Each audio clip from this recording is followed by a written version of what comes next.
Hello, good Andrea, morning. hello. Hello, Hello, good Andrea. morning. We can hear Good you. morning. Good morning. Nice to see you again.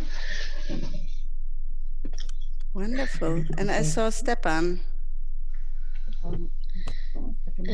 A jest Christine, bo byśmy ją Jo, jo, jo, sekundu. A proč tam jsem tak velká? Tatko, hele, ty chceš po mně hrozný věci, já jsem to nikdy nedělala. Aha, promiň, no tak jako jsem... Vypněte si prosím mikrofony, mami.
Einen wunderschönen guten A Morgen. very good morning to all of the participants here at this International Forum of the Second and Third Generation, and everyone who is following us in English and in German on YouTube. A very warm welcome to all of you here in the Ravensbrück Memorial.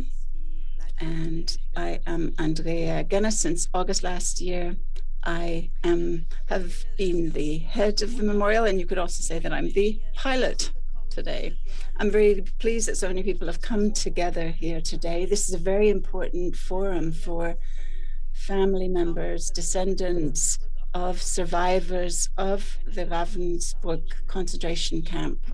For women, it's an opportunity to exchange ideas. We decided to have 2 talks that we're going to hold before we have the discussion, because the question of the second and third generation of survivors is becoming increasingly important. So I'd like to welcome everyone, particularly Andrea Lorenzi, because she is the president of the International Ravensbrück Committee, and was one of the people inviting you here to celebrate or commemorate rather the 76th anniversary of liberation. So we're very pleased that she's here and pleased that we have this opportunity in terms of the technical side of things, that so many people can join us. I'd also like to thank our interpreters who will be taking us through the day today and making it possible for us to speak in the languages we feel most comfortable in.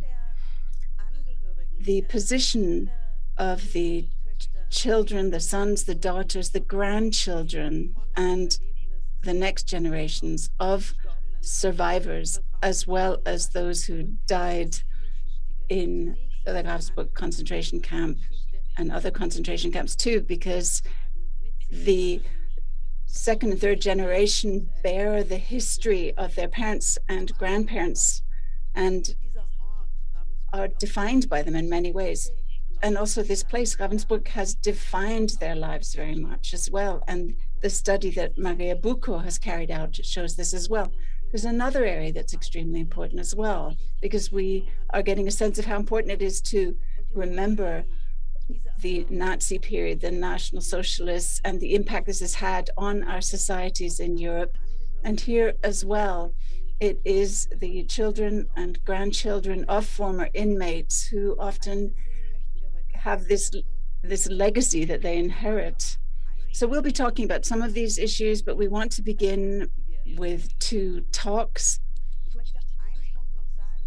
But before we begin with that, I'd like to refer to something that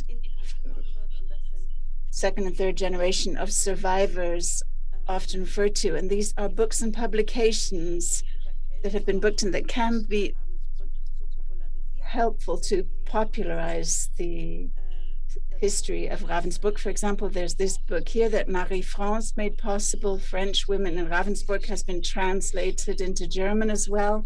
So thank you for that. That's from the 60s, and it's still a very important book. And a book that was published just yesterday is a book commemorating an Albanian woman who was in Ravensbrück. That's a group we know very little about, and we're still trying to close some of the gaps in history of Ravensbrück. And here's another book, as far as I know, has been translated into 3 in French, Polish, and German, the graphic novel of Boris Goldzio. Francine Eyre's story has now been translated into German as well. So you can see that there in French, Francine Eyre.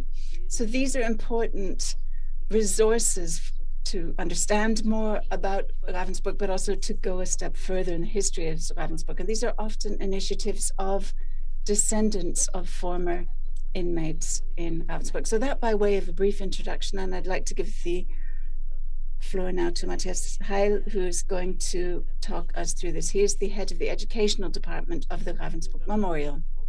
Thank you very much. And I very much hope that everyone has understood that there is an interpretation function in Zoom and that you've been able to select your channel, the language that you want. If anyone needs any help to find their language. There's a button down below that you can use to select your language. We have German, English, French, and Polish available for you for this session. And this current session will go until about 12 o'clock German time, where we will be looking at some talks that will give us a sort of input. And then from 2 o'clock on, we will have an opportunity to just speak with one another about this. In our last meeting in Ravensburg in real life, one of the wishes that came up was that people wanted to talk with others about their experiences of being children or grandchildren of survivors. At the same time, people said they wanted more political discussions about what they expect from the memorial, for example. And perhaps we could consider breaking up into smaller groups, though the problem is that there's only ever going to be one group that can be interpreted at any given time, like this morning's meeting. Then this afternoon from 2 until 4:30, we will have an opportunity to speak to one another in this way. And that will be a closed shop. That will not be streamed. This is being streamed, this session here with the presentations. And then this evening, we'll have a really amazing opportunity to hear US rapper Dan Wolf. And he himself has the same legacy of family members who were persecuted as well. And we'll be able to follow his rap performance this evening. So you're very much invited to join us for that. And I am very pleased that we're going to be starting with 2 inputs that will be about 20 minutes each to kick off our discussion. And the first speaker, Stepan Vimetal, will make it very easy because he actually introduces himself in his presentation, so I can't do anything wrong. And so I would like to pass the floor to Stepan. Thank you very much. Thank you. Thank you very much for inviting me.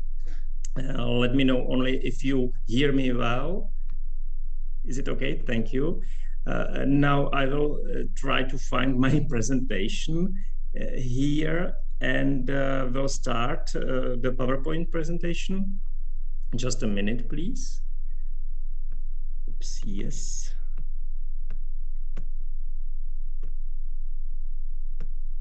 And now share screen. Let me know, please, if you see it. Is it there? Okay, perfect. So good. So thank you again. I will speak in English, and maybe for everybody who is not hearing in a specific language, use the globe symbol down. So I had a small problem with this. So maybe some people needed this information that down is symbol of globe, and if you click there, you will choose your language. Oops. Yeah.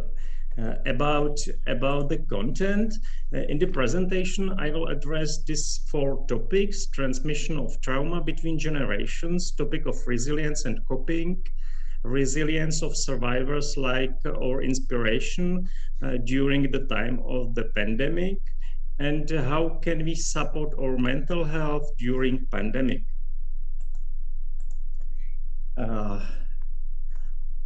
I'm a member of Standing Committee on Crisis, Disaster and Trauma Psychology. It's under European Federation of Psychologists Association. I'm a psychologist at the Ministry of the Interior of the Czech Republic. I have tasks within the Central Crisis Staff now during pandemic. And I'm also involved in the research on mental health. And also I represent the 3rd generation here.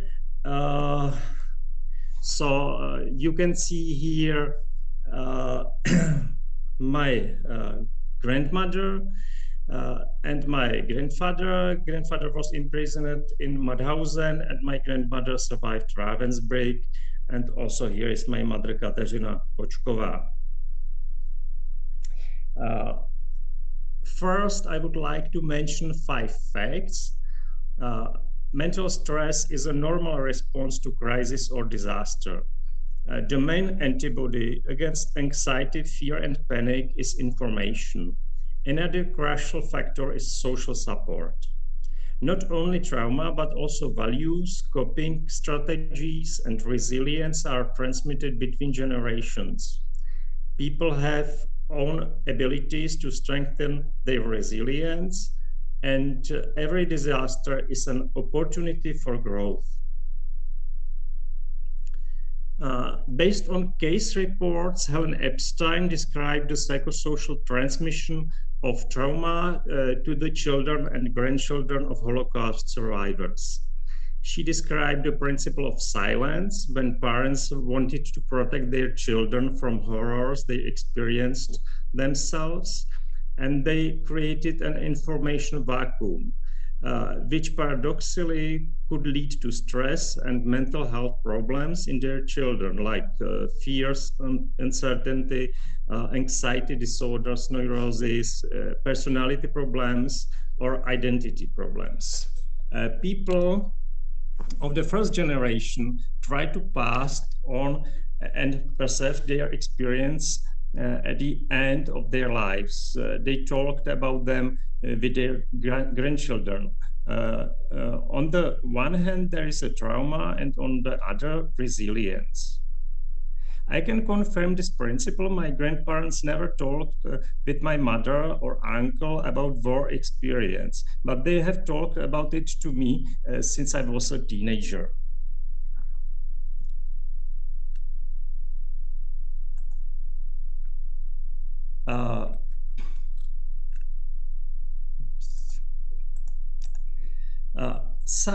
Some parents have been recovering from trauma for a long time. Some parents may have had emotional problems all their lives.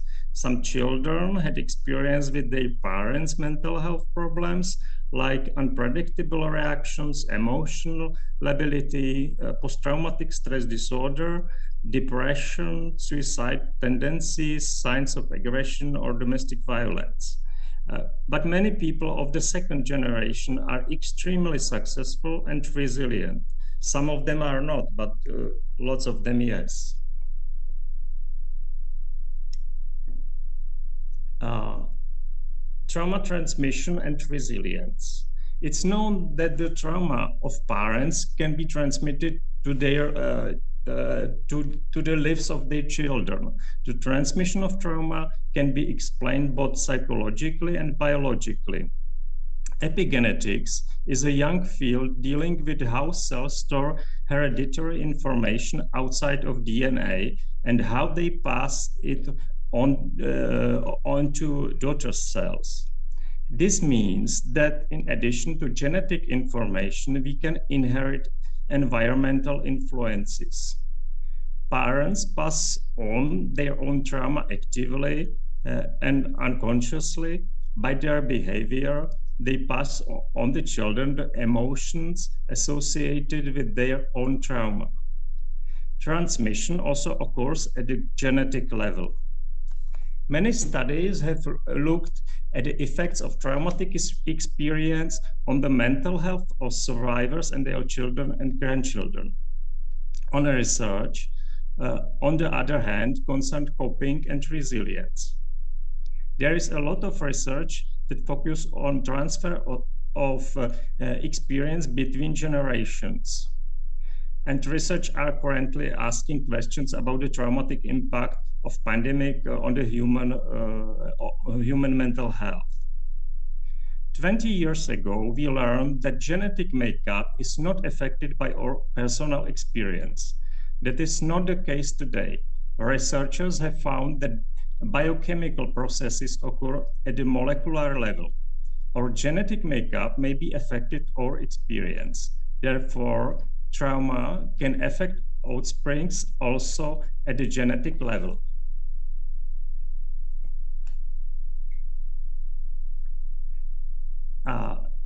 Now about the research of Holocaust survivors. In recent years, researchers have studied the transmission of trauma in Holocaust survivors. It was extensive meta-research. Research of the first generation showed that often had worse life adaptation and more traumatic stress after the war. But physical health, thinking, and mental well-being were not worse than in the rest of the population. Those who survived were often more resilient and had good defense mechanism of the psyche. It was found that some people from the second generation had secondary traumatization and higher latent vulnerability to extreme stress. But secondary traumatization was confirmed. It means traumatization on children. But transmission of trauma has not been confirmed in third generation. The theory that trauma can skip a generation has been refuted. It's an optimistic finding.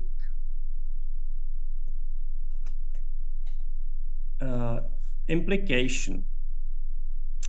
The development of post-traumatic stress disorder reduced the chance of survival.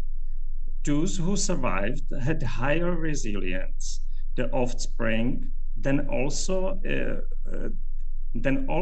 inherited a higher resilience. Therefore, the children of survivors may be not increasingly sensitive to stress.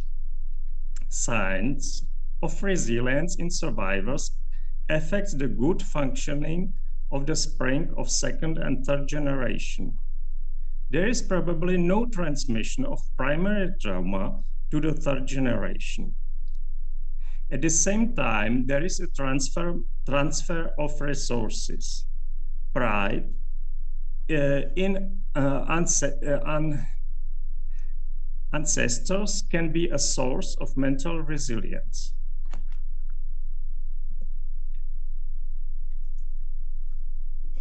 Now I would like to thank two people from Ravensbrück Memorial and the International Ravensbrück Committee for their cooperation in preparation of the traveling exhibition Faces of Europe. Due to pandemic situation, the first place of exhibition was in Prague.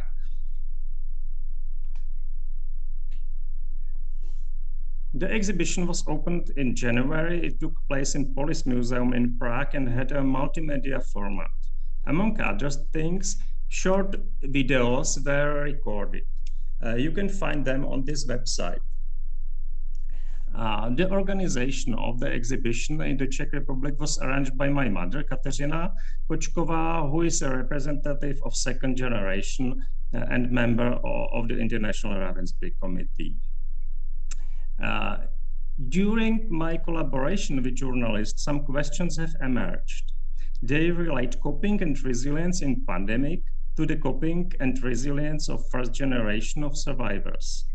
Due to the pandemic, we are in situation of long-term burdens and uncertainty. In a situation dangerous to health and life. Many people are affected by social isolation and other impacts. We are also at risk of polarization and radicalization of society.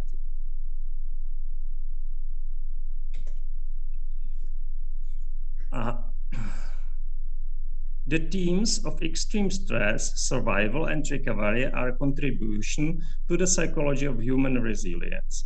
Survivors are not just about trauma, but also about post-traumatic growth and development.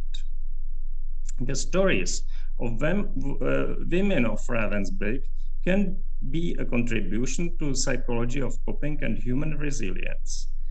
They can tell us in which areas we can strengthen our resilience. It's not possible to compare individual types of extraordinary events and their impacts together. However, those who survived extremely stressful conditions can be an example to us. Survival factors in women of Ravensbrück can inspire us also during a pandemic. Among other factors supporting survival, we can find maintaining health, both physical and mental, and efforts for health and hygiene. Social support is the key factor, including mutual help and solidarity, helping others, friendship, close relationships, communication, and sharing. Internal resources like faith, maintaining hope, self-control, managing negative emotions, strengthening the will, maintaining inner freedom, balance, and dignity. Culture, education, and self-development, despite of the situation. Efforts to develop new skills, flexibility, inventiveness in survival strategies, and meaningful activity and sense in helping others, as well as in the resistance against evil and injustice.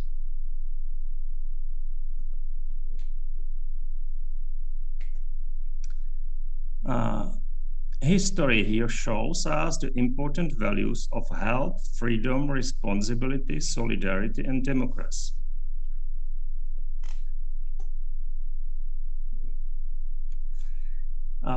Now about the pandemic research.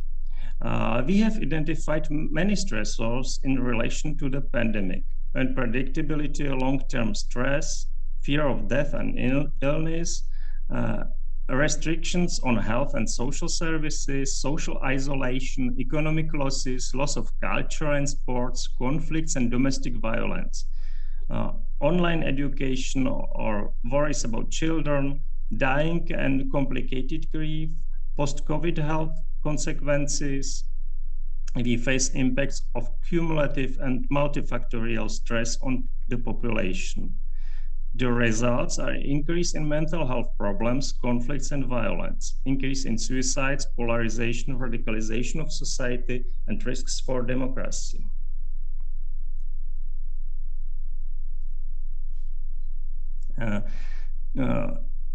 Czech research into the effects of the pandemic in the Czech Republic has shown following.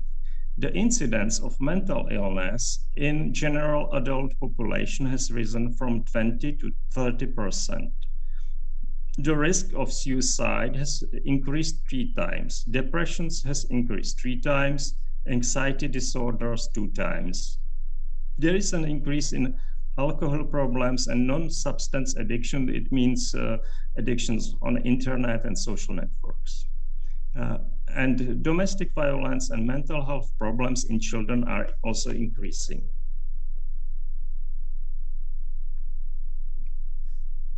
We also identified vulnerable groups. Between them, this includes, for example, seniors, chronically ill people, people with trauma in personal history, disabled people, children, or, for example, medical staff.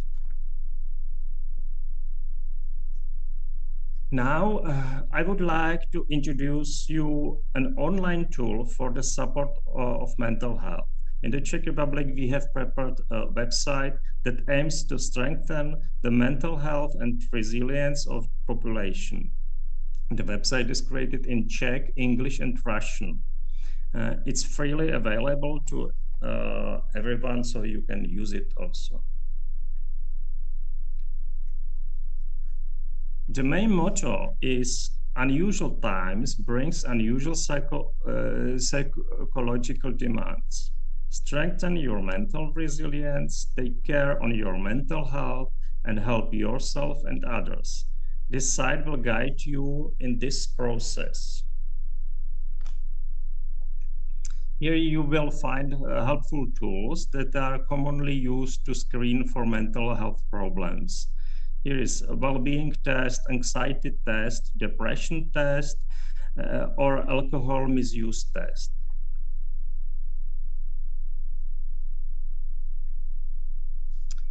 Mental health section includes topics like mental health and COVID-19, mental illness, stress and burnout, suicide or addiction.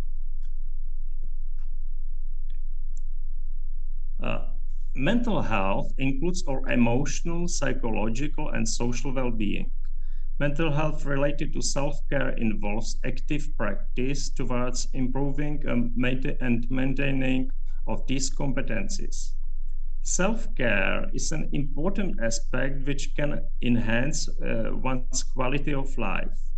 You can find here important tips. Physical activity is necessary for both our physical and mental health.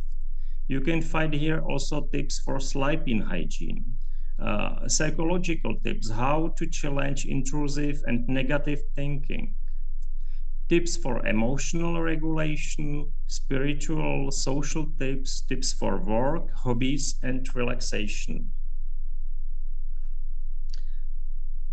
Here you can find also contacts and hotlines in Czech Republic and important tips for mental health, first aid, how can I help and how can I help myself. And we have here also a multimedia section with lots of text, podcasts, and videos. Now, I would like to mention 3 brief recommendations to support our mental health while coping with this pandemic. Respect, reason, and resilience. Respect your emotions and needs. Respect the needs and emotions of others. Respect your own concerns, feelings in insecurity and danger, as well as those experienced by others. Be attentive and helpful to others, provide social support. You carry responsibility for yourself as well as for others. Reason. Be reasonable and sensitive, protect others from dangerous situations, protect them as well as yourself from misinformation and fake news. Plan your activities, be patient, be ready to include change and crisis into the game. Care for others as well as for yourself with both reason and sensitivity. So you can stay well or get well soon. And resilience. We are born with resilience and we can train it and increase it. Do not hesitate to ask others for help. Trust your capabilities, have a good rest, get some fresh air, eat and drink well. Treat yourself well with gallantry, courage, and kindness.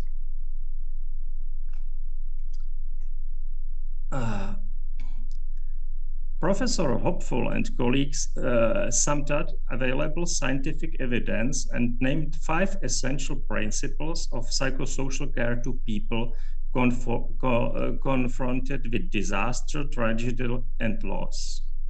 Caregivers should promote sense of safety, calming, self and community efficacy, self-efficacy and community efficacy, social connectedness, and hope. We can follow these 5 principles when planning to help others in crisis and disaster. In conclusion, I will repeat 3 things. Mental stress is a normal response to a crisis. People have their own abilities to strengthen their resilience. And unusual times bring unusual psychological demands. Strengthen your mental resilience, take care of your mental health, and help yourself and others. Thank you very much for your attention. And I can try answer your question, or you can comment these topics. Thank you.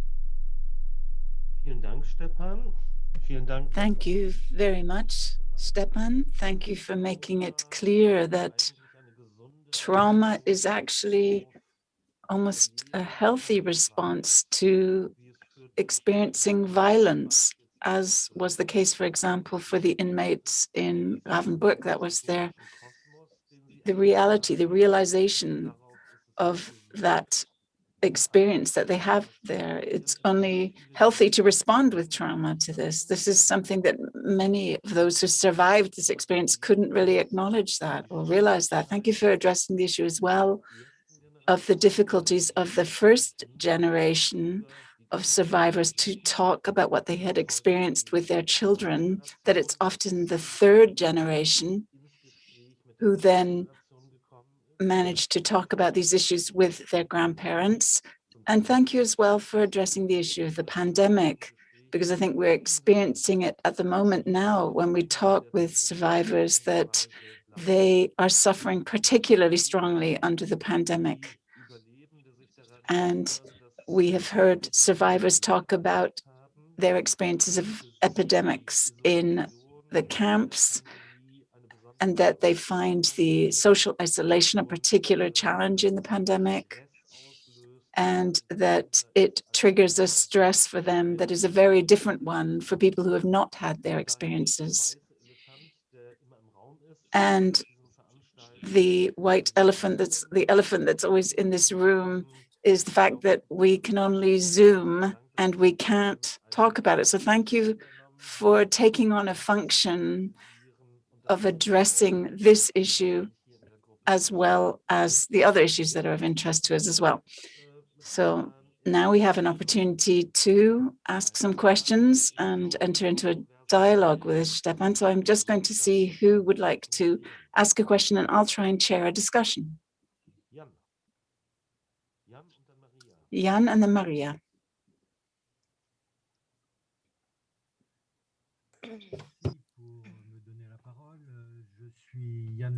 Thank you for giving me the floor. I'm Jan René. I live in France. My aunt spent 13 months in Ravensbrück as an inmate. And when I just heard the lecture now, there were 2 or 3 comments that have occurred to me. I have a sense that I'm not really sure how to put this. I really can't quite find the words, but the impression that I had is that there's, despite everything that's been said so far, in a sense, we are trapped into a narrative of history, which is the narrative of history of our parents. But this history and this experience of stress continues to exist in the world. I recently read a book about what took place in the Uyghur camps in China at the moment. And in a sense,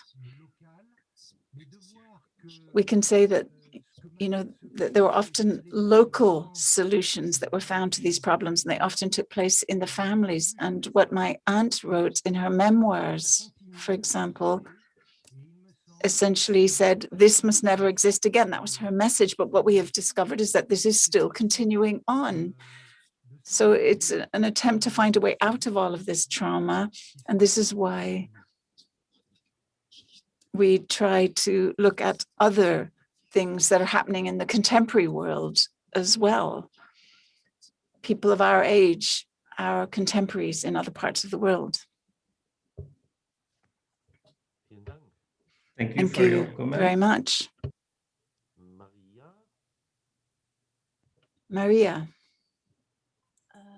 Thanks a lot for an inspiring presentation, and thanks a lot for giving us a bit of hope in these difficult times. Sorry, I don't hear you well. Why would that be? Yeah, it's better. Oh, okay.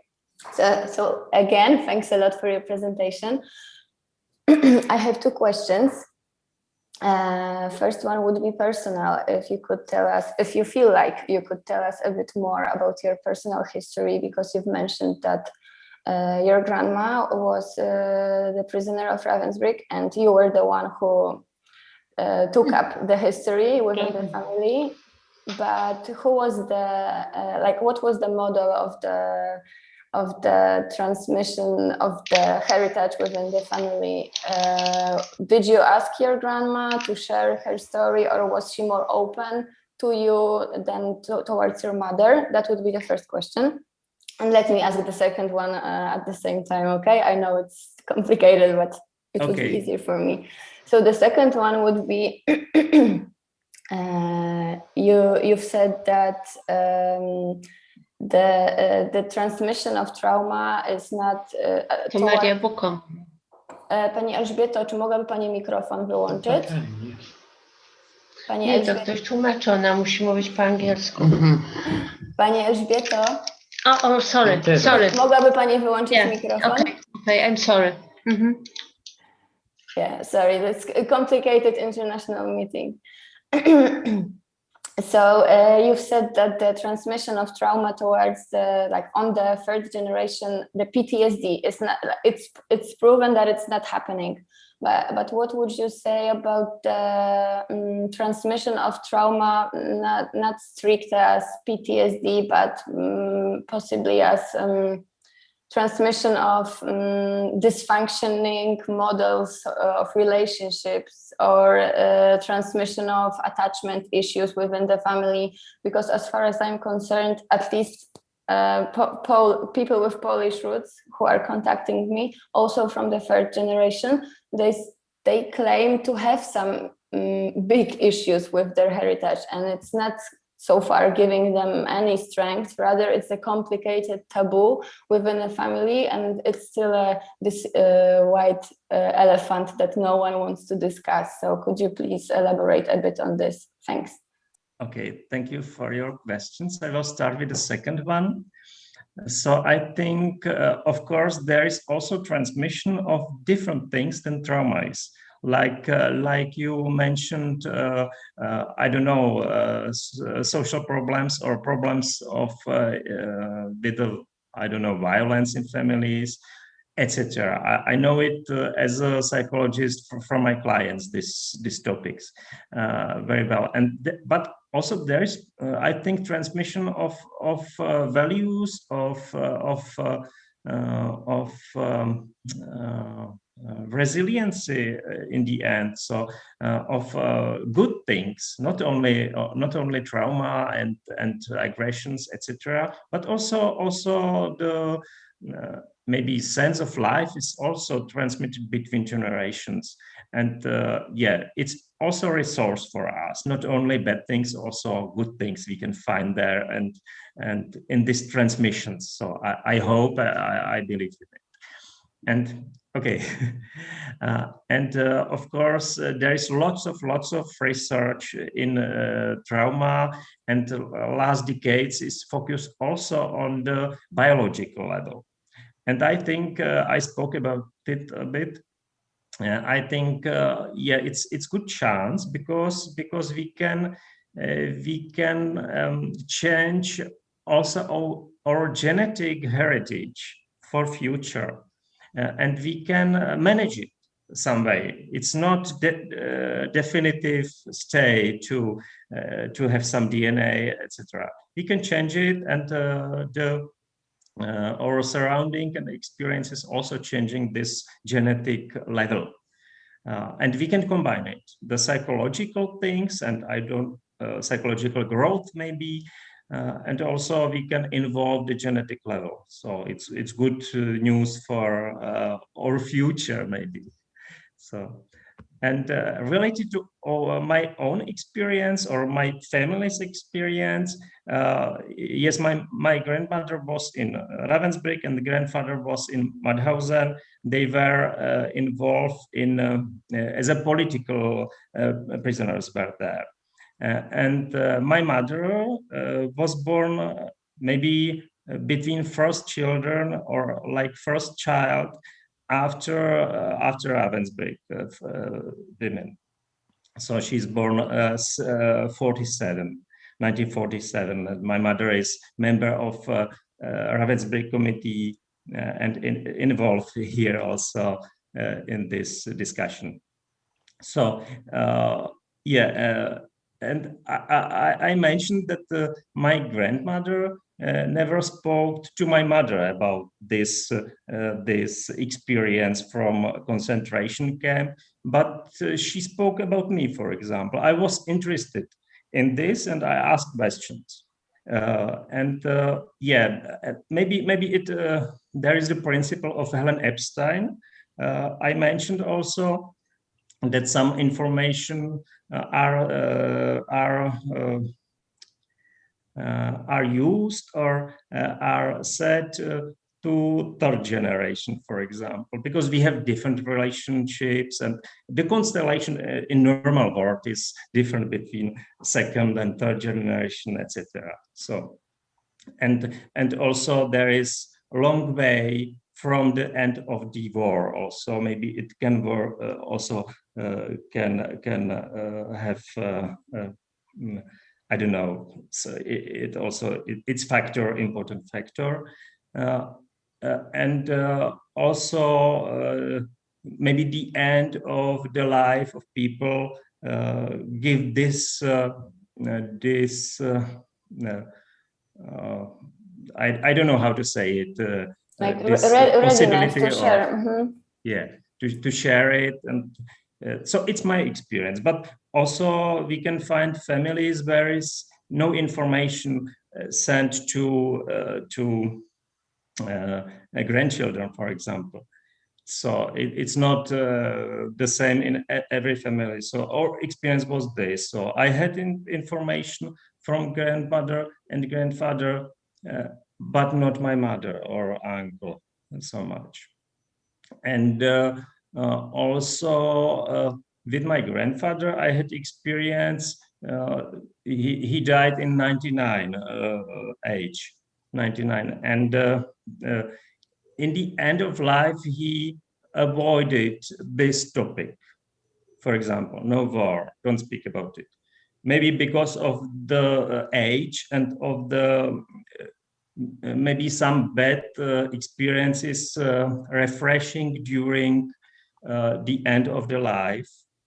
Depends on the state of the brain of people, etc. Something can be refreshing, bad memories, etc. So he spoke about things before World War II, but not about the experience in concentration camp. In his 90s, before it was possible to speak about it. But also they wrote some books, so we have some source of information from the books. Of course, it's it depends on the time of this book, but not always objective, but you can find there important information also. So we can be happy we have some information from our family history. So. Okay, thank you for your question. Gibt es weitere Fragen? Are there further questions? Czy ja mogę zadać pytanie? Mogę zadać pytanie? I'd like to ask a question. My name is Shweta Gupta. I wanted to ask you the following. I wanted to ask you something about epigenetics. We hear again and again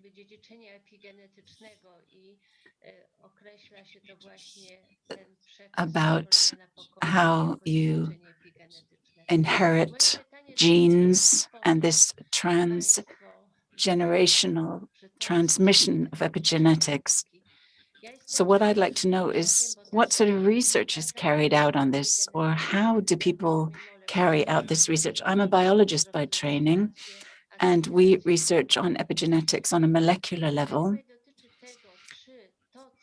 using plants. So the question I'd like to put to you is how it's done. I mean, my mother, for example, was in Ravensbrück, so I'd like to know what is it that we observe in our behavior and that you as psychologists might describe as transgenerational transmission of trauma? Is it transmitted epigenetically, or is it an impact of the current circumstances that we're living in today's world? Thank you. Thank you for your hard question.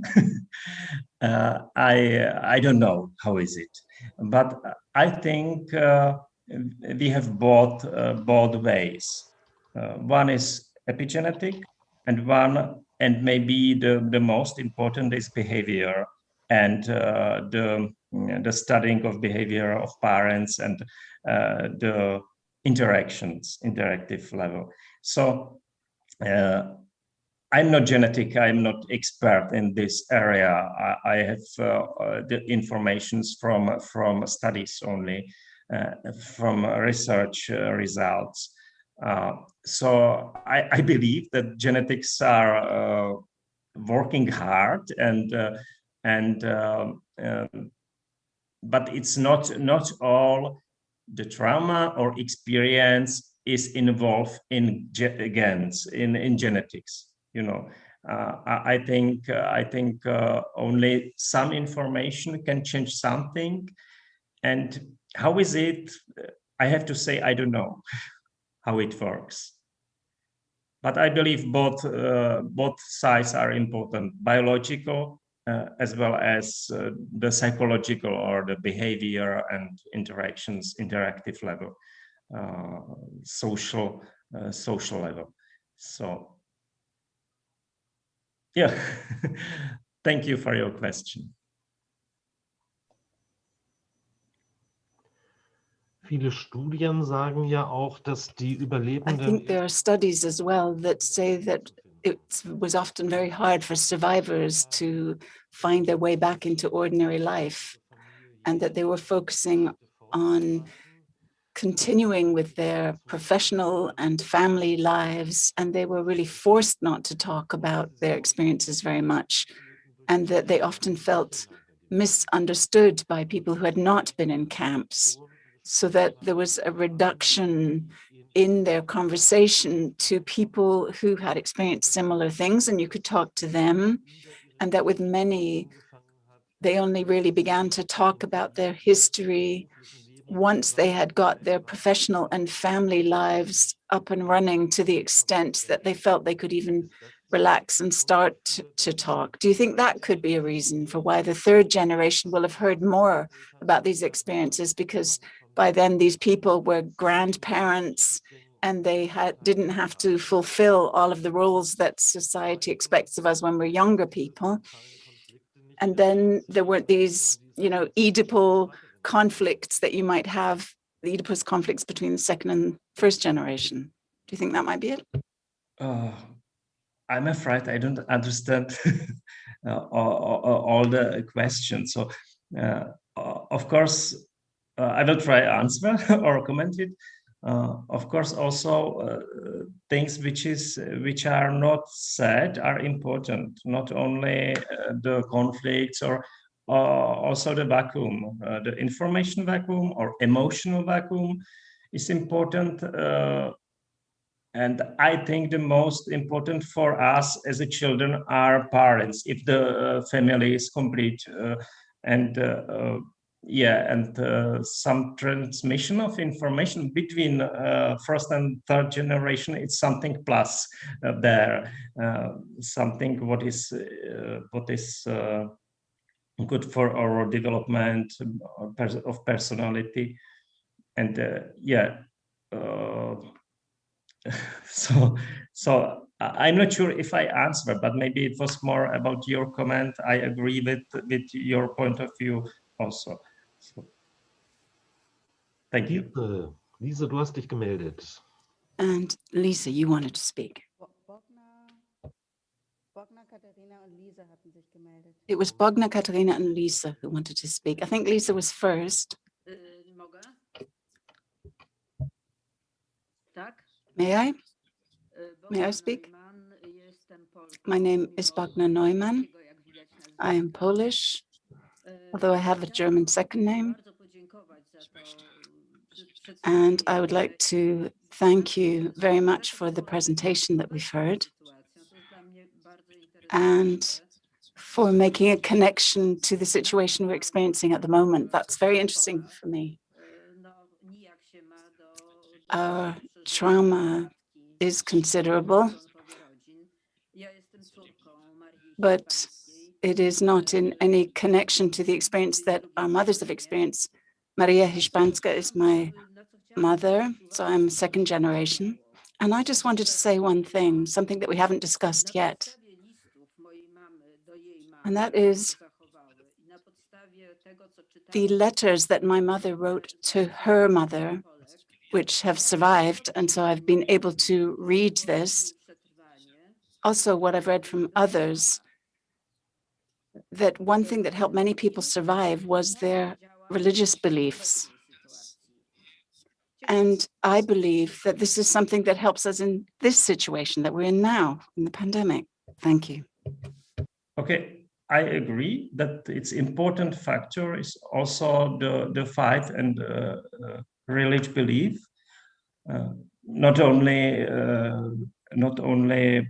social support, but also this connection with something which is under us. So, and of course, in this situation is also important. So I agree. Thank you. Lisa. Lisa, du hattest dich gemeldet. Lisa, you wanted to speak?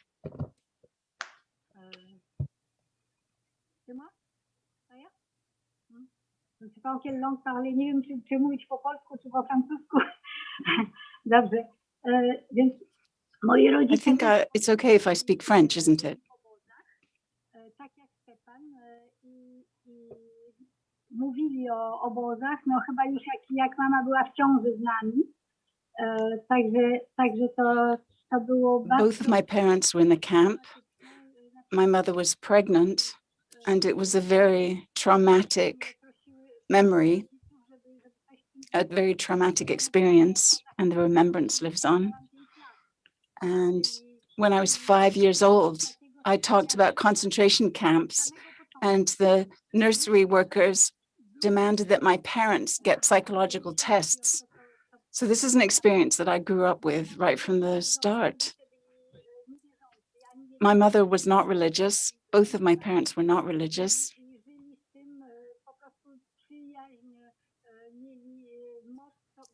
But they got a lot of support from their friends. And that's one of the things that helped them to survive, these friendships from the resistance. And they continued to organize this resistance and the relationships with people from the resistance, and that helped them survive in helping others. And something else I'd like to say is that for us, Stepan, you're younger than I am, so you're the age of my children. You're the next generation. But for us, in the second generation, for my generation, it was the case that we felt oppressed because we were children of heroes, and that was really hard for us. They were a hard act to follow, hard to continue with this incredible pressure that our parents had been heroes, our parents had been important. And that was a really hard act to follow for us. It was hard for us to develop our own personality under this pressure with the example of our parents. I could go on at length here, but I think that issue is just an important aspect. What do you think about that, Stepan? I agree with you. The social support is really the most important thing in supporting during hard times, during disaster or violence, etc. So social support and friendship. So it's very important, of course, everywhere. For example, in prisons also now, etc. And you mentioned you was like children of heroes, but so I think that this group is very resilient. The people which are involved in these activities, etc. So, but some of people had different position. For example, Russian prisoners, which were not seen like heroes after World War II, and had a hard experience again. And or people which were displaced after World War II. The border were changed, etc. So we have many factors and many different stories of people, and the social support is very important everywhere. So I agree, and many people had it different ways, different development, depends on their government level, depends on political level, because we know lots of traumas were also short time after World War II. And for example, German prisoners or German nation, how was traumatized after World War II. So it's also big factor, the impact on second and third generation of the shame and of the, I don't know what's all these hard times in 50s and later, and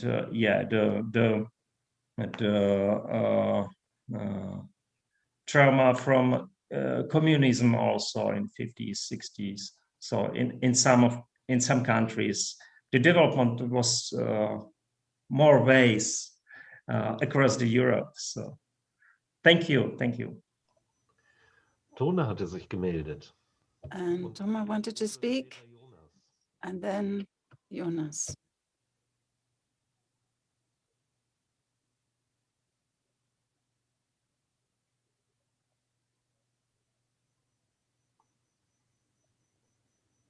Tone ist im Moment nicht zu hören. Tone? Je rajoute encore quelque chose pour Stéphane? Je peux Perhaps rajouter? I could just add something then while we're waiting. Could I? Mes parents sont revenus en France. Mon père My parents returned to France, et ils ont tous les deux and été à la Résistance. my father had married my mother before the war. They met in the Resistance, in the resistance, and then they returned to France. My father was an officer in the French resistance movement, and he had 2 French children, but he never applied for French citizenship. 47 and 48 in France, there was a miners' strike, and then in 49, he was sent out of France because he had a different nationality. So there was a double traumatization in terms of what he experienced in the war, and then being sent out of the country, a further trauma. So my mother followed my father, and she didn't speak a word of Polish. So, well, maybe she spoke 1 or 2 words that she'd learned from the Polish capo, but they were not the words that you wanted to speak in Poland once she went there. But she became a teacher, a primary school teacher. So we were poly-traumatized, if that's a word, in our family. And of course, that's doubly and trebly difficult. But I just wanted to say that in every family, there are different difficulties, aren't there? Because we had Polish friends, we met them in the camps, or they met them in the camps rather. But it was very complicated for us to live in Poland. It was very difficult because we were completely uprooted. So I just wanted to add that, Weidmar. Yeah, thank you. Yeah, I agree. And maybe that is why you are now poly-resilient or poly-resistant, also not only poly-traumatized. Maybe the resistance and resiliency sources are also in your family history. So thank you. Während Tone noch nach ihrer Stimme sucht. So Tone is still looking to speak, and while she keeps looking, we'll listen to Rosa. Jonas? Yes, I'd like to say something about our social network that Stepan talked about and what that was like in the various different countries. My mother was in Ravensbrück. My parents were against the Nazi regime, but I was not the child of heroes because I came from West Germany, the Federal Republic of Germany. And I'd like to say something to Stepan. I did not feel that Western Germany was traumatized. Quite the opposite. It was the same people who were celebrating Hitler who formed the majority of the population after 1945. And our parents, particularly those who were in the resistance, were outlaws. And if you talked about this resistance, you immediately heard you were against Germany. You were against the German regime. I remember a situation in school when a teacher took a very clear statement about the heroic acts of the German soldiers. And I dared to say something against this. And my fellow classmates said, "What side was your father on? What side was your father on?" So it's not the case that we were particularly praised by our environment. Quite the opposite. We were basically told to be silent because, you know, as children, we were not able to deal with that situation yet. So it's a very big difference to what you were saying before about the other countries. So I just wanted to say that. Thank you. Thank you. Anne Sokol hat sich gemeldet. So Anna Sokol called for the floor.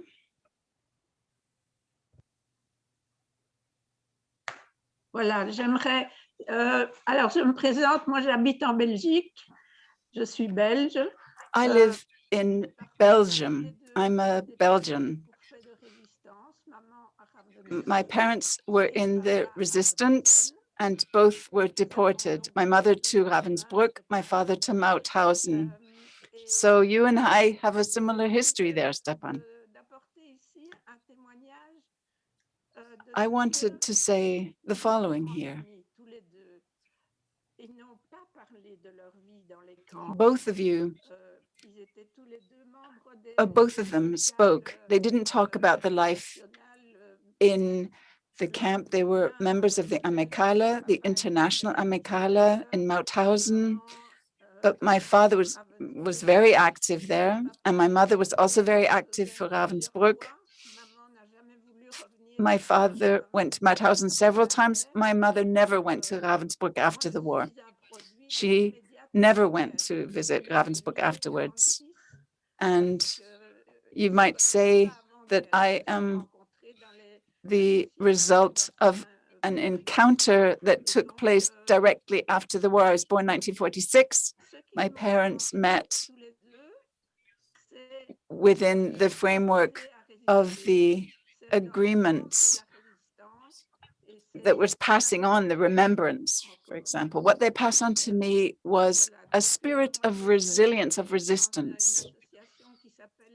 So I am active in an association in Belgium, La Territoire de la Mémoire, the territory of memory, you might translate it as. And that is an association that organizes trips, well, when we're allowed to travel, to the various camps. And they basically do awareness raising work so that people are aware of what happened during the Nazi time. My question is the following. To take part in this meeting today, I registered with my daughter and my granddaughter, but they're not there. They didn't come. I'm the second generation. The third generation, I just cannot convince her that she should be interested in this subject. Obviously, it's complicated to explain it, but passing on this awareness of the importance of this is something I haven't passed to my daughter. So I want to ask Stepan, have I done something wrong? Did I sort of miss the boat in passing this on to my children? Or what did I do wrong? When I went to Ravensbrück, I was invited to come in April 2013 when the museum was revamped in Ravensbrück. And I took photographs of my trip. Here you can see it, and I made a photo album of this trip.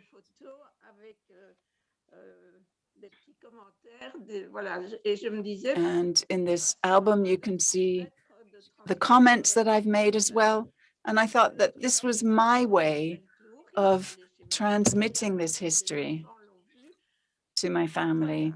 And I gave it to my daughter, and her children saw it as well. But that's it. It's over then. That was all. So I haven't managed to somehow get them to come on one of these bus trips with me. She doesn't want to join. So I think it's not your fault. I think everybody needs time to be open to also this bad history, and maybe somebody is not open all the life for it. But I think this is also a good way to make some photo books, or to let here some documents or information for next generation. I'm close to 50, so, and I'm interested in these topics more last time. So obviously I don't have time, and it was also the activity from colleagues from Ravensbrück. They asked me to participate this meeting today. So because I'm very busy now this time, and people have also lots of stuff and problems with children, with I don't know, education. I'm not sure if your children are going to schools in Belgium now or not, but here in Czech, the children were 1 year, almost 1 year on online education, and people have totally different problems maybe. But I think it's not your fault. It's good way you are still resistant in these transmissions, and you are working on it. And not everybody is involved, and only some of us. I have more brothers, and they are not interested in these topics, of course, also, or not now. People needs time and stay strong and continue. I don't know, in these collections, but people needs own time and own I don't know, maybe atmosphere. Don't press them and let it fly, and I hope you will see they will be interested in this. So thank you. Ich habe 2 Meldungen noch gesehen. So I've seen 2 further calls for the floor. I'm looking at the time a little bit. Thank you. Thank you very much, Stepan. So I wonder if some of our questions could be postponed to the afternoon, and that we listen to Maria Bucco now. I've been trying to just say one sentence for half an hour. Well, go ahead then. That refers to Stepan's talk. So really, it's kind of been overtaken by the discussion, but I wanted to share my thought. Why is it that the sadness and the heavy feelings, the trauma, are passed on to the second generation, and why are they not passed on to the third generation? I think it's because my mother never said anything, or only started talking very, very late in her life. And as a child, though, you can tell there's something wrong. Or our father said, you know, don't say anything to mom. Be good to mom. She had a bad dream at night. You know, and as a child, you just know that there's something going on. You don't understand it. And you develop your own fears about what's going on as a child. What's going on with mom? You know, and I think that's part of why the second generation sometimes have very dark thoughts. I wouldn't say I'm traumatized. I wouldn't describe it like that. But there are days when I have very sad thoughts too. And I'm very much thinking about my mother, thinking about Ravensbrück, my ideas of what she experienced there.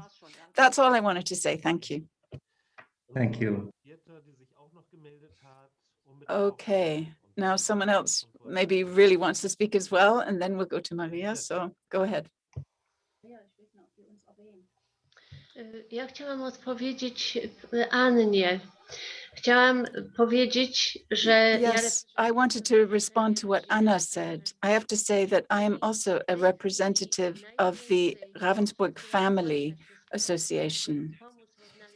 And most of the people who get in touch with us and who are looking for help, these are grandchildren, great-grandchildren, and they don't know anything about their families. And we're starting from scratch with our research, and we're trying to help them. So don't worry about them not being interested, Anna. I just wanted to say that lots of grandchildren and great-grandchildren get in touch with us, and we have to help them find their roots. And it's a wonderful process. Thank you. Vielen Dank. Mit Kindern und Enkeln in Polen hat Okay, thank you very much.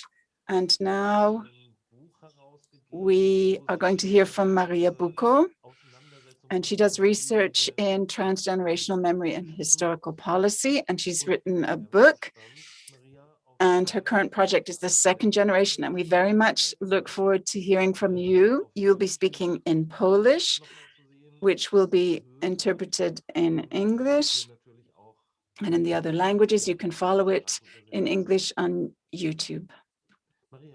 Maria, you have the floor. Tak jak Matthias zapowiedział, będę mówiła w języku polskim. Just as Matthias said, I will indeed be speaking Polish. I thank you very much for inviting me to speak here. And I'm very, very pleased that I see a few familiar faces here. And I'm very pleased that Ms. Ursula is there. And I want to say that I see that you wanted to say something in the discussion, and you will be the first to speak when I conclude. There's so many who want to speak that not everyone gets a chance to speak. I'm afraid I'm a little bit sick, so I'm going to speak very slowly, and I'm going to try not to cough into the microphone. Bear with me, please. I've been invited to speak as a researcher here, working on remembrance of the second generation of Polish concentration camp prisoners. But I'm also speaking to you today as a representative of the third generation. I identify with that in any case. So I don't have family connecting me with the concentration camps, but it feels to me that through my work, I have taken on this role, and I feel like I'm passing on the baton of remembrance. And I want to quote Maria, who's the daughter of a survivor of Ravensbrück, who's the protagonist in one of my books. And she talked about it as starting a conversation on the bridge of the generations. And I have entered onto this bridge of the generations, and I'm starting this conversation as the third generation. So I feel that's my connection. I'm going to be talking to you about what I've heard from other people based on what they said, and that's in my book. Now, I started this conversation on the bridge of the generations because the third generation seems to be coming to life and understanding more and more clearly that the problems they face are older than they are, and that we as the third generation want to reflect in real depth about the fate of our ancestors, because we know that without addressing this difficult issue, this elephant in the room that we've talked about, it's going to be very difficult to shape the present and the future in a conscious manner. The last eyewitnesses of the history made in the war are slipping away before our eyes, and as their descendants, we can take on the testimony of their complex experiences or fail to do so. As a remembrance researcher and someone working with oral history for many years now, I've been listening to and analyzing the testimonies of people for whom the Second World War was the central experience of their lives. I'm also interested in the experience of the second generation growing up in the shadow of these experiences of war. So this was a natural development for me, having listened to the first generation, that I turned to the second generation. And the second generation who grew up in different political situations. I spoke to people in the Eastern Bloc, as it's called. That's where I started with my research. Many were mothers, women who were in Ravensbrück. And I met many of them in the context of Ravensbrück Memorial, and I want to thank them, because without the German side, my publication would not have been possible. So thank you to the Ravensbrück Memorial staff. And for this reason, I want to give the voices of members of the second generation who live in Poland or who have Polish roots a chance to have their voices heard. I think that their experiences, however, can also be read as a universal story about the legacy of war, which shaped entire families for decades. I hope that we can mourn the war together without using the categories created by the perpetrators. However, I believe that if we want to achieve a universal, generally applicable narrative, we must first penetrate the context pertaining to specific groups of prisoners. I think that this was very important for the experiences of the inmates in the concentration camps, which later found a place for themselves in society in various countries that they lived in. In the case of the group of female Polish prisoners, the post-war experiences of these women, as well as the forms of commemorating their experiences, which have changed over the years, have certainly been strongly influenced by the geopolitical context. In some cases, they were co-opted politically as well, and this geopolitical context very much influenced the way their experiences were commemorated in the Eastern Bloc, for example, but also the period after the fall of the Iron Curtain, where in Poland, for example, the experiences people had in concentration camps were often instrumentalized and certainly used to serve the politics of history in the remembrance of the Second World War.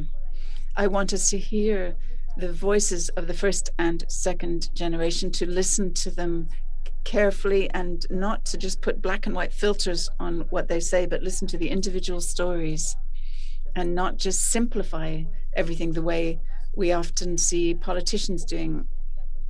I want to communicate them the way they really speaking, that these memories must be cherished, and we have to try to really understand what they're saying. And so for that, it's important to listen very intensely and very carefully to what they're actually saying. And what I don't want is these black and white filters. Who was good, who was evil, who was on our side, who suffered more, who suffered less.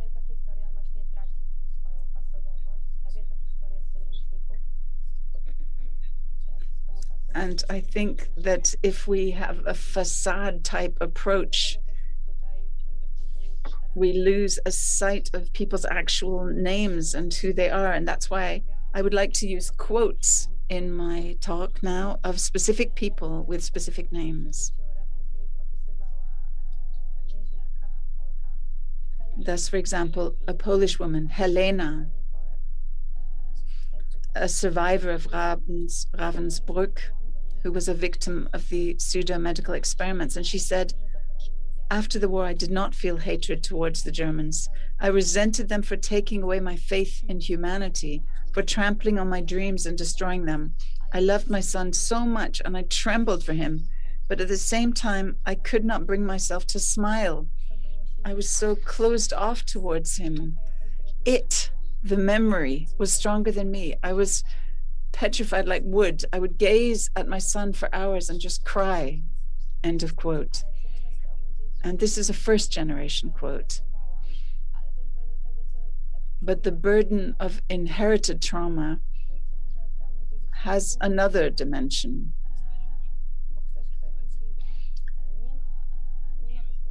People who carry this trauma within them experience the impact of their parents' suffering without having direct access to the cause of it, the war. That's the second generation. You referred to this in the discussion as well, that you didn't understand why your mother was sad, that you didn't know why you had to tiptoe around your mother because she'd slept badly or whatever. That's an example of how difficult it is for this second generation. And one of my interview partners said, again, regarding the relationship to the Germans. So she said, I could not accept that my mother did not feel hatred towards her tormentors. I cannot understand that, even though I'm Catholic, and I know that I should forgive as she forgave, but I just can't do it. End of quote. This deeply emotional relationship of the second generation limits the capacity to revise their own beliefs. There are very honest, very clear emotions that come up. But the second generation only has access to a particular vision of the past, not the original source. And this is overlaid with a vision or sometimes even a myth of the parent, either as a victim or as a hero. And this defines their personal experience of growing up in a family fraught with this trauma. Thus, the children of prisoners don't just bear witness to their parents' camp experience, but also to the suffering of their mother and father. And sometimes their mother and father were perceived as cold or intimidating people, and sometimes they were perceived as beloved, idealized figures. And these two energies mix together sometimes. On the one hand, this huge history, but on the other hand, these people, these parents themselves, and that's a very important constellation for the understanding the second generation. Post-memory is a concept developed by American literary scholar Mariana Hirsch. And post-memory is a myth-making element that can affect entire communities, not just the direct descendants of the victims. So that's this sort of layer of emotion and the charging with emotion. So the people I spoke to can be seen as guardians of memory, people who were interested in remembrance in Poland. And they often mentioned with admiration the Israeli policy of remembrance and historical education. German anthropologist Aleida Assmann called it, and I quote, a cultural mnemonic of pain, end of quote. In a post-traumatic culture, the wound is not supposed to heal. So what we've experienced, the trauma, is to be kept open so we don't forget. And the assumption is that the aim is not to heal the wound. And for many, that's kind of hard to understand, both among the inmates and the activists of remembrance.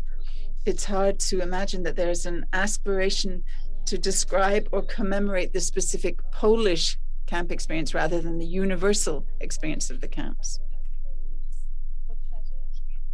This aspiration cannot be understood, I don't think, without being aware of the context of the Iron Curtain, through which Poles, but also other members of the Eastern Bloc, were not really present in the Western discourse on concentration camps for several decades.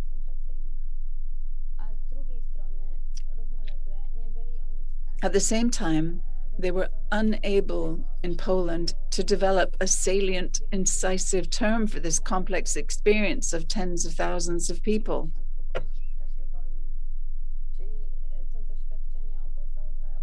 An experience of the camps, of being driven out, of being victims of forced labor, because you were Polish, a Polish person, not necessarily politically active, but mainly politically active. And capturing this in a black and white image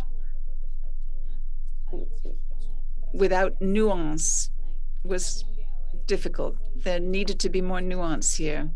And this black and white symbolism was defining here. So the people I spoke to from Poland talked about this, but I think it's true for the whole Eastern Bloc. These families felt abandoned. These families felt misunderstood in the Western discourse. They felt ignored. And it was only after 1989 that they joined it. And then they tried to catch up with the symbolism that there was in the West. And the people that I talked to who are guardians of remembrance here, for them, this was important. And I think it's important that the second generation don't just talk about the suffering of their parents, but also their own suffering. One of the people I talked to said she was prepared to talk to me because it was a neutral third person who said that she wanted it noted down in writing that she herself felt like a victim of the camps. Her mother, after being evacuated from Ravensbrück by the White Red Cross buses to Sweden, did not return to Poland, abandoning the family, while her father, who had survived Auschwitz and Flossenbürg, he tormented the children psychologically and physically. And this is how another of my interviewees described her experience.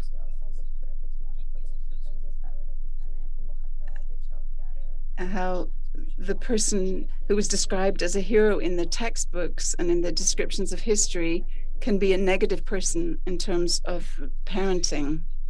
Failed parents is how they were often experienced by their children. So non-heroes, failed parents.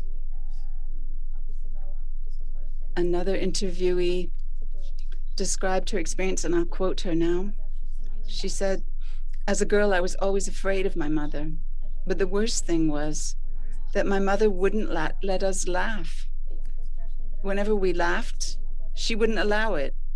It made her really angry. She just couldn't allow us to laugh. If Mama hadn't been in the camp, she probably would have been a more cheerful person. She probably would have enjoyed being a mother more. We probably would have had a calmer, more stable, and psychologically healthy life." This fear and lack of joy was something that influenced my destiny and the destiny of my sisters. And I'm convinced that we all could have made better use of our abilities if there had not been this fear at home that hung over us the whole time, like hail clouds, dark clouds, end of quote. Yolita, the daughter of a mother who was imprisoned in Ravensbrück and a father who was an Auschwitz inmate, recalled, and I'll quote her, "I lived my whole childhood in the shadow of these camp stories, this gloom at home, this inability to get along with one another. They were both infected with the concentration camp syndrome. All in all, it's hard to say what was their real personality and what was the aftermath of their experiences. My mother had no patience in raising me. I was not an easy child. I had my own opinions. She would hit me with her hand. And if I got into real trouble, she would tell my father, and he would take a belt and beat me with it. Mama was physically and emotionally a wreck. She was impatient, nervous. You couldn't discuss anything with her. It all immediately ended up into an argument. I think it was a kind of learned ineffectuality after the camp where she had no influence on what was happening." End of quote. When you hear such dramatic second-generation voices, it's harder to apply the black and white filter I mentioned at the beginning. Good, bad. War victims became parents to subsequent victims. And I'm talking about some drastic examples here, but I did want to mention them. conversations about the traumas of the war in the homes of the people I spoke to were either avoided, spoken about casually, or only when people's nerves were on edge, or they were reduced to anecdotes or heroic myths. When the mothers of my interviewees would meet their former female inmates from the concentration camp, many of the children heard nothing but black humor or heroic stories. For example, when the inmates managed to maintain a religious, patriotic, or artistic life in the camp. Many of my interviewees told me some, or quoted some macabre jokes that were standard practice for this first generation to sort of ease the tension when they remembered the concentration camps, the tension that remembering the camps created in them. It was only rarely that parents shared with their children the painful experiences of what it meant not to be a hero, but rather to be a frightened, hungry, and lonely victim who was exposed to these terrible situations. You referred to strong religious faith maybe being helpful, but I think the negative side of how it felt to be frightened, hungry, and lonely, this was something that was rarely referred to. Silence or very vague narratives about the camp were more common, and that only reinforced the distance between the generations. Many didn't understand what their parents had really experienced. The emotionally unavailable parents remained an enigma. And Ms. Bogner talked about this as well. She said that Mama didn't want to talk about it. We could feel it. And when she mentioned something, it was usually using language for distancing herself from it. One, not I. She would say, 1 ate turnips or turnip soup, not I ate turnip soup. And we really could feel that she didn't want to talk about it, and we didn't ask her for details, end of quote. This distance could have the effect among the children of making it hard for them to build close relationships in adult life. Sometimes the children reversed the roles between parents and children, and the children would take on a protective role towards their parents, even subconsciously renouncing a happy life of their own, as if it were an imperative of loyalty towards the parent who had suffered so much. Elżbieta is here as well, and I'm now going to quote her. She said, "What my mother experienced in Ravensbrück was so etched on my soul that I could not tear myself away from her. It was unimaginable for me to leave my mother. It seemed to me that I had to be with her every moment of the day at the expense of my own life," end of quote. Interestingly, many of my interviewees described how the war crept into their subconscious minds. The second generation had nightmares of bombing raids. They had nightmares of running away from German soldiers. They were afraid of the sound of planes or gas showers.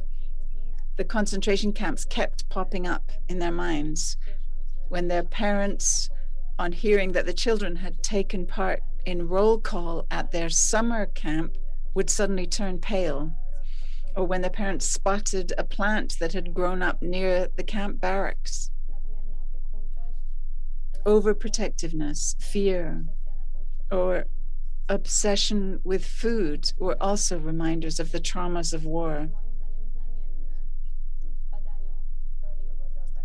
It is telling that in my research on families of Polish, non-Jewish concentration camp victims, I repeatedly came across interviewees with Jewish roots. And many of them discovered this part of their parents' identity unexpectedly, years later. For some, it was a missing piece of the puzzle that gave them a sense of relief. For others, it was something they found difficult or even embarrassing. These tangled Polish-Jewish fates and the difficulty of recounting them show how split remembrance of the war's legacy is, and how little it is a remembrance people share in common. and that makes it very difficult. It is difficult as an individual to identify with black and white political or historical narratives when the individual's personal experience is a complicated and somewhat ambiguous one. Why return to all of this after so many years? I mentioned at the beginning that as the third generation, I stand on the bridge of generations and I'm willing to speak and I want to speak. For many years, the post-war generation not only didn't talk to their parents about the experiences they had in the war, but they often didn't feel entitled to talk about their own suffering caused by the long shadow cast by these experiences in the war. It's very moving that many of my interviewees, after reading interviews with other members of the second generation, felt a sense of relief that they weren't alone with these difficult experiences. I'm not the only one who had these difficulties, they suddenly realized. On the other hand, one of the women that I describe as guardians of memory said to me, having read the book, and I'll quote her here, I resented some people for not wanting to take part in the official ceremonies for celebrating the anniversary of liberation. I was thinking, why don't they want to? But after reading their histories, I realized that I had misjudged them. Of course they didn't want to. They wanted to forget it all. Life is not black and white, in other words. The second generation is becoming more willing to speak, and this third generation is willing to listen. We are willing to listen because we want to understand the problems that our parents' generation faced, and because we want to put an end to a narrative full of assumptions, anger, and pain. I'm afraid I cannot say that never again war is an outdated slogan. Rather, it remains an appeal that is still very much necessary. Let us therefore uphold the passing of the baton between the generations so that the memory of the suffering of the victims and their families remains a lasting reminder to us. Thank you.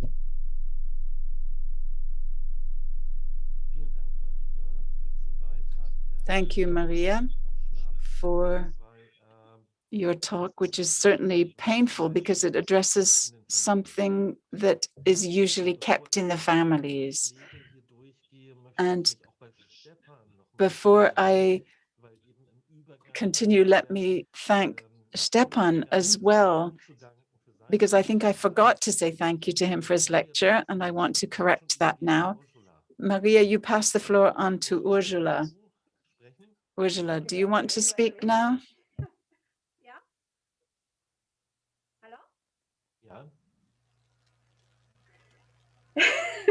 Ja, hört ihr mich alle? Ja, okay, gut.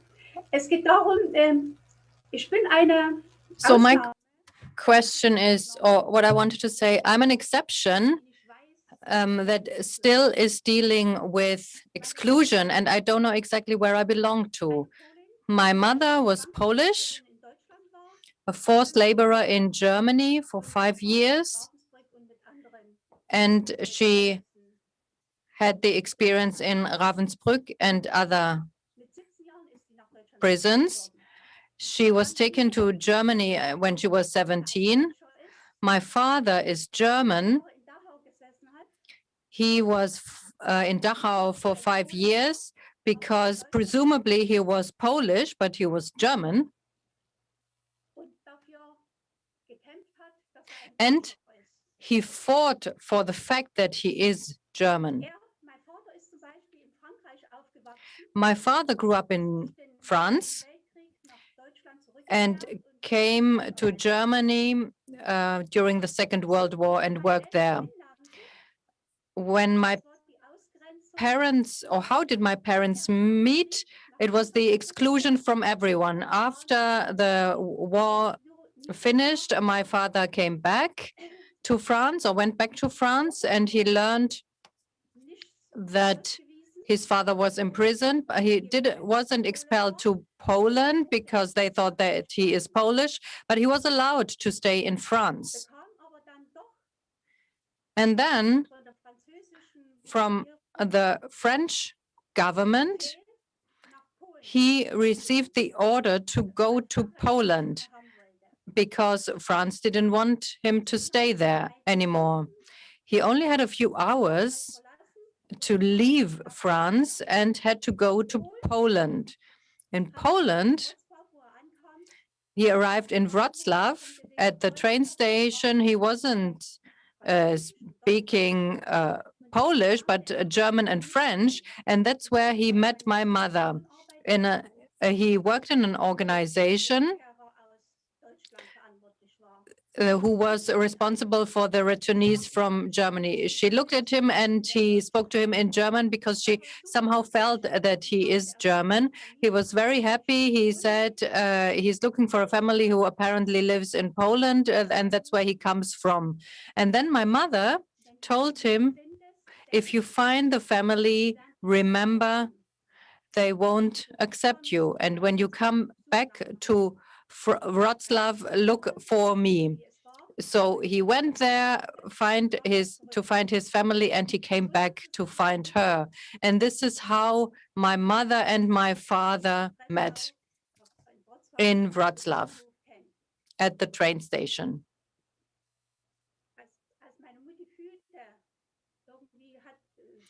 My mother intuitively felt something and asked him for his life story, and then they found out that they spent time in German concentration camps and that they were prisoners in Germany. My father, of course, fell in love immediately. He didn't have anyone else, and they got to know each other better. They got married. And 1950, my sister was born. In 1955, I was born. I grew up in a very typical Polish family, a very cordial, very open family. We always had many friends around us. My father sometimes had German friends who stayed with us, and they spoke German together, but also Polish. And then we also had French family visiting us, and we also spoke French. So I grew up internationally, I can say. The strong person in our family was my mother. My mother was a patriot. So she would always give her life to Poland. But there was always one thing. My parents always talked about it with us because we asked, so what is with our father and what is with our mother? So we only spoke Polish, but my father also spoke French, and we knew that the grandparents are in France. And when I asked, so who are we? My mother always said, oh, we are international. So whoever is friendly to us, just give him your hand, and he's part of us. He belongs to us. This concentration camp experience was something that we noticed in very critical situations in the family, when our parents didn't have enough money or the fridge was empty. My father was always shivering, and my mother said, yes, during the war we were hungry, and your father is now afraid that you don't have enough to eat. And then they said how it was in the camp, or how the life was in the camp, but they didn't name it concentration camp. They said that it was this very difficult experience we had, and because we came from somewhere else, and because we were different with a different background. And they said that the East Europeans were considered second-class people. But they always said, it has nothing to do with you. This is the past. We are now living in the present. And now we as parents have to take care of you, or have to make sure that you are okay, and that you can build a new world or shape a new world without war. I never really experienced my parents really being or complaining to us. They always said, so when they were fighting with each other, they said, it has nothing to do with you. So we are not enemies. We children, we should accept or give our hand to everyone, whether French, Polish, German. And for our children, if we have children, we should shape a better world with no differences. And this is how we grew up. So the first hatred from Poland or towards Polish people, that's when I felt my father always wanted to go back to Germany. So when we applied to emigrate to the GDR, so my mother accepted, and then they said no. They didn't want to play with us. They said, oh, you are Germans. And then my mother explained the story. I was 8 years old at that time, and my mother explained that story. And she said, we have the right to also live in Germany because your father is German. And I remember that when we were in the GDR. So my father wanted to make a German family from us. And then they told us we are the Polacks. I didn't even know this expression.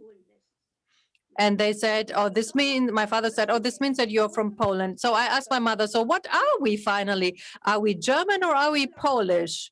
In Poland, we are the Germans, and in Germany, we are the Polish. And my mother said, yes, it's complicated. She always said, you have to find out yourself. You have to find your roots. Your roots are not in Poland anymore. And then I asked her, so when will I become German? And she said, when you start to think German, and once you feel at ease in the place you are, then you are German. But she also said, you are a human being. You won't become neither German or Polish. And she said, the past is the past. Don't feel hatred. Don't show violence. Always be tolerant to others. And don't follow rules that might seem unusual. Just think of the human rights. The human rights will show you the path. So my parents needed 50 years to be recognized as victims of the National Socialism here in Germany. And my father, so luckily this happened just before he died. He had the proof that he has no Polish roots, but that he is German. After 39 years, he received an official document that his father and his family are German citizens and were registered in Dortmund since 1919. And this is how long it took until he was recognized being German. And we are still living with this conflict, with this exclusion. That's something I really need to say. It's a long story. And my mother always said,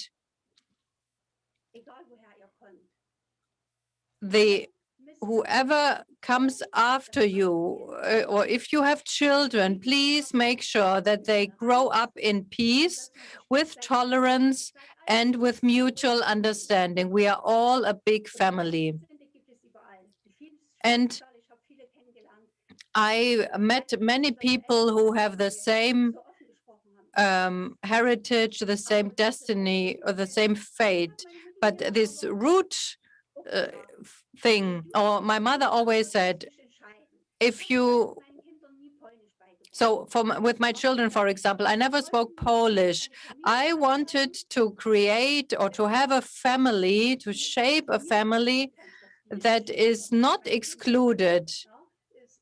And that's what I tried.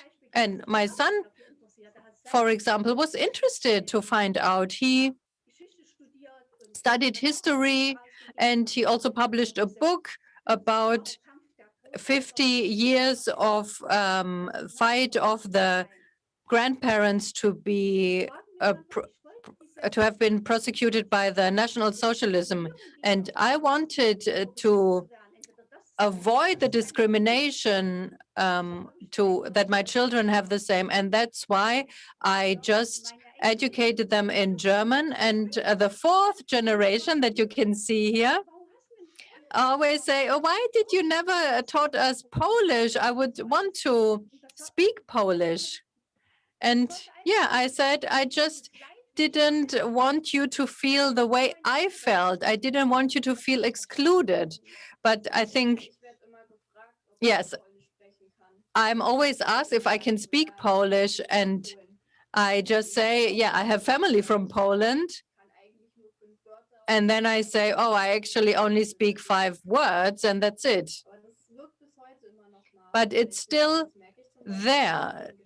I notice it, this national identity, and what is the German identity when we discuss about it in school. So I am the 4th generation, and I wouldn't have been able to speak to my grandmother, but like being really German or feeling part of it, it's not 100% the case. I still feel that there's something in the background. So that I'm not fully connected with everyone here. What makes you perfect, or what makes it perfect, is this Saxonian dialect, a slightly Saxonian dialect, to identify yourself from Saxony. And I have to say that there are not that many people I enjoy listening to. My father is from there, and I am close to this dialect. But what we often hear nowadays in the current political discussions often is not so nice to listen to. But it was wonderful to listen to you, and the Sound of Silence, they also participated there. And tonight we will also have the opportunity to listen to rap, and it's also something for those who normally don't listen to rap music. So let me now try to go back to Maria's contribution, and maybe there are some reactions to her contribution, even though Maria's contribution was, although the contribution we just heard was really important, maybe there is something. I have to admit, I'm looking for the right glasses. I cannot really read with the glasses on my nose at the moment, so I can't really see who is raising his or her hand.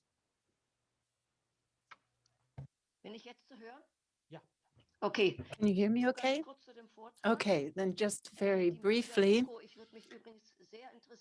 Maria Bucco, I'm very interested in what you wrote. I'd be very interested in reading it if it's available in German or in English. Now, Maria said that a woman from the 2nd generation said, I couldn't understand why my mother didn't hate her murderers, her tormentors. And I have to say that's something I never understood either.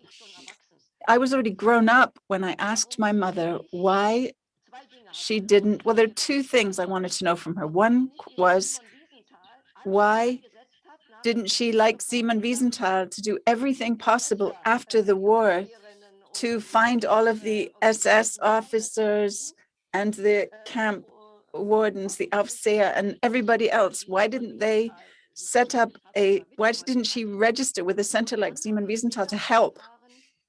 So that was one. And then I knew that in the Kommandatur, she worked at a desk, but later I understood that she filled in index cards with the social insurance numbers, we would say, of the SS and the Aufseher, the wardens in the camps.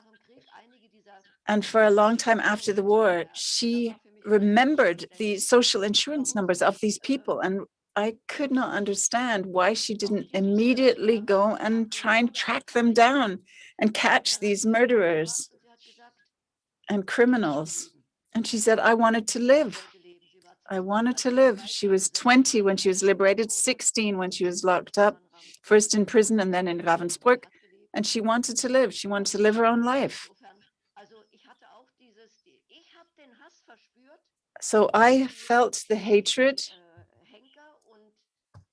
of these executioners, and I would have liked to have done something to track them down. And I didn't understand why my mother didn't just get down and track them. And so to say something to Ursula, maybe just to add something, my mother was Austrian, and she really was, right till the very end, died in the wool Austrian. But we lived in Berlin, which is a whole other story.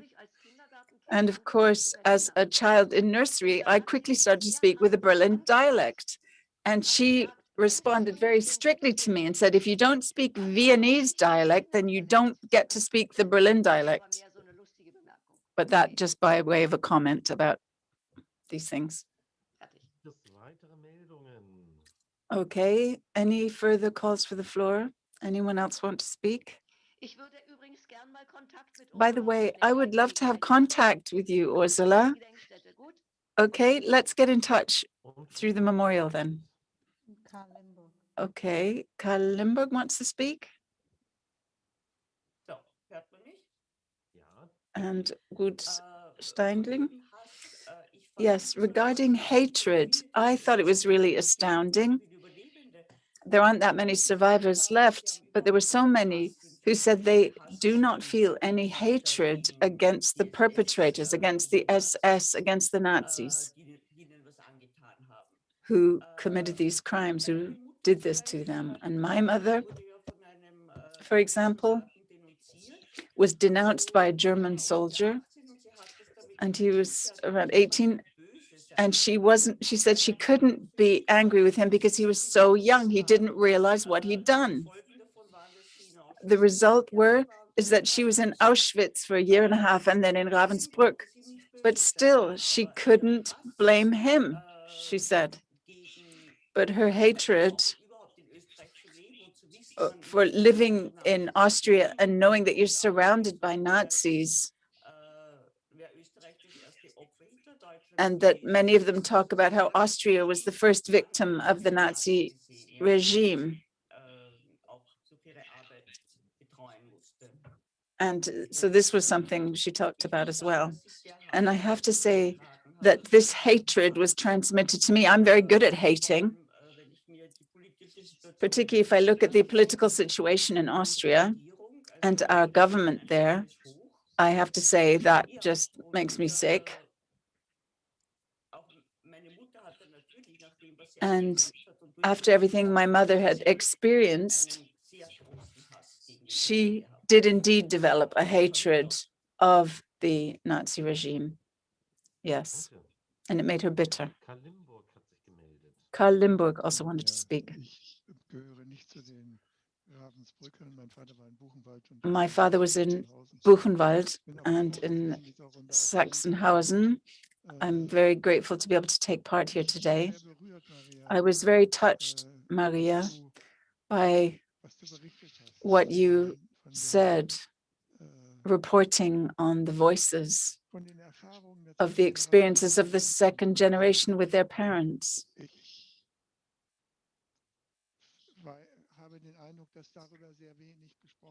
I have a sense that very little is discussed about this subject. It's not something that's talked about.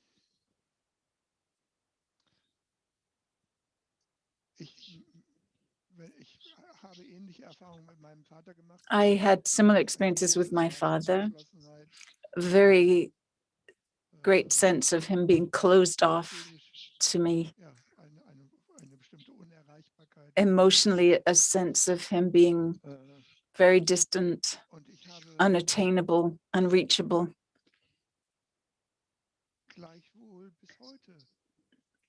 And I think that to this day, even though I've spent a lot of time thinking about it and reading about it, I cannot be angry at him. I can't say, what did you do to your family?